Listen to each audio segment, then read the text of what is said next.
Asal-usul Pulau Nusa. Di dekat Sungai Kahayan, hidup seorang laki-laki bernama Nusa. Ia tinggal bersama istri dan adik iparnya.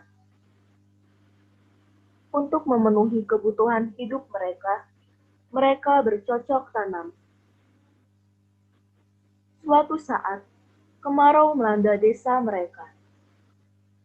Kekeringan terjadi di mana-mana.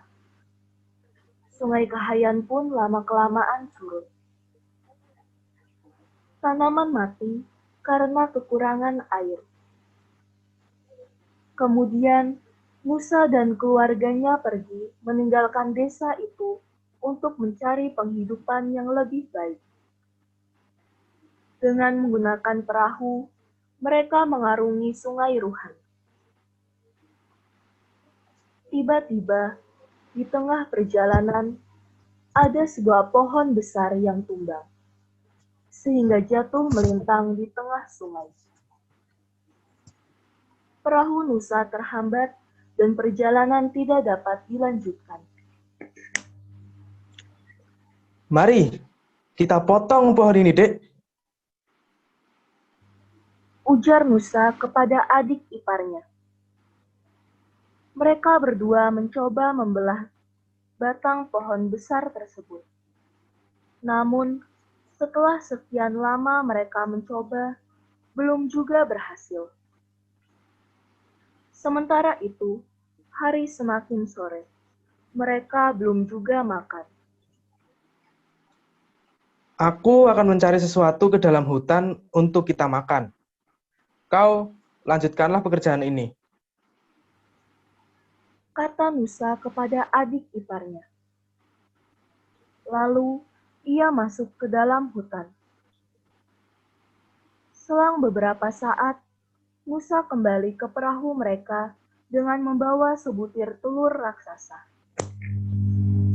Lihatlah apa yang telah kubawa. Telur ini cukup untuk mengisi perut kita yang lapar. Kata Musa. Cepat, rebuslah telur ini. Istri dan adik ipar Musa memandang telur tersebut dengan wajah khawatir.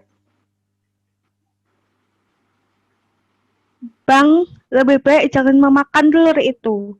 Tidaklah abang tahu itu telur apa? Kata sang istri. Aku tidak peduli ini telur apa. Jika kalian tidak mau memakannya, biar aku saja yang menghabiskannya.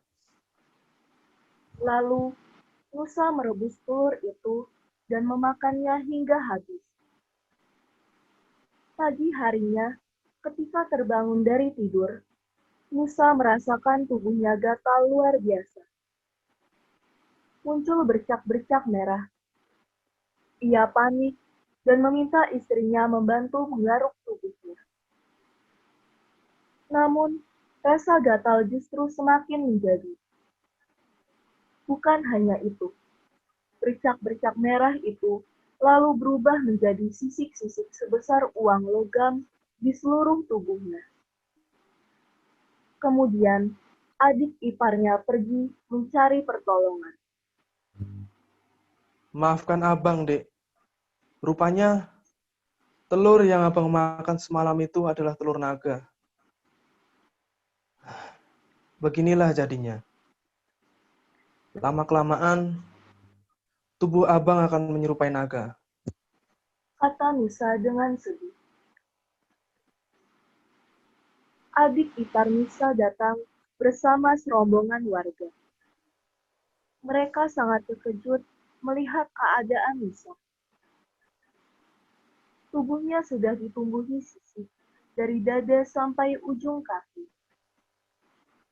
Ukuran tubuhnya pun semakin lama semakin besar. Panas terik menyengat tubuh Nusa yang dibaringkan di pinggir sungai. Terik sekali matahari membakar tubuhku. Aku mohon, gulingkanlah aku ke sungai. Kata Nusa. Dengan saling membantu, warga mendorong tubuh Nusa ke dalam sungai. Nusa memandang langit, kemudian bicara kepada istrinya. Dinda, sebentar lagi akan terjadi badai besar. Lebih baik kau, adikmu, dan para penduduk segera meninggalkan tempat ini. Tinggalkanlah abang di sini. Ini sudah menjadi takdir abang. Kita harus berpisah. Maafkanlah abang. Kata Nusa dengan sedih. Istri Nusa menangis terseduh-seduh. Tetapi ia tidak dapat berbuat apa-apa. Ia pun pergi menyelamatkan diri bersama adiknya dan para penduduk. Benar saja, menjelang malam, hujan besar melanda daerah itu. Petir bergemuruh dan sungai Ruhun pun meluap. Tubuh Nusa hanyut terbawa banjir ke sungai Kahayan. Sampai di muara sungai Kahayan, Nusa berdiam diri. Ada banyak ikan kecil di sana yang bisa disantapnya. Namun, kehadirannya membuat cemas ikan-ikan di sekitarnya. Hidup mereka terancam. Lalu, mereka berunding mencari-cari untuk membuat naga besar itu tidak lama tinggal di sana. Bagaimana cara mengusirnya dari sini, teman-teman? Kata ikan celawat. Aku ada ide. Kalian tenanglah. Tunggu aku beri aba-aba kepada kalian untuk membantuku. Kata ikan saluang. Sore harinya, naga Nusa melihat seekor ikan saluang duduk termenung tidak jauh dari dirinya. Hai ikan mungil, kenapa kau terlihat sedih begitu? Tanya naga Nusa. Ikan saluang menatap naga Nusa dengan takut. Tuan Naga, kemarin aku bertemu dengan seekor naga yang besarnya sama denganmu. Ia tahu kau tinggal di sini. Ia memintaku untuk menyampaikan kepadamu bahwa ia menentangmu berkelahi. Apa? Ia berani menantangku? Baiklah, katakan kepadanya. Besok aku tunggu di sini. Seru naga Nusa geram. Keesokan harinya, naga Nusa sudah menunggu lawannya. Ia mundar-mandir sampai kelelahan.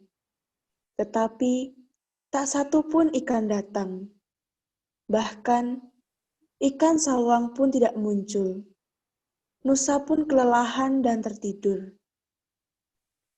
Melihat naga Nusa tertidur, ikan saluang yang semenjak tadi bersembunyi berjalan mendekati ekor naga tersebut.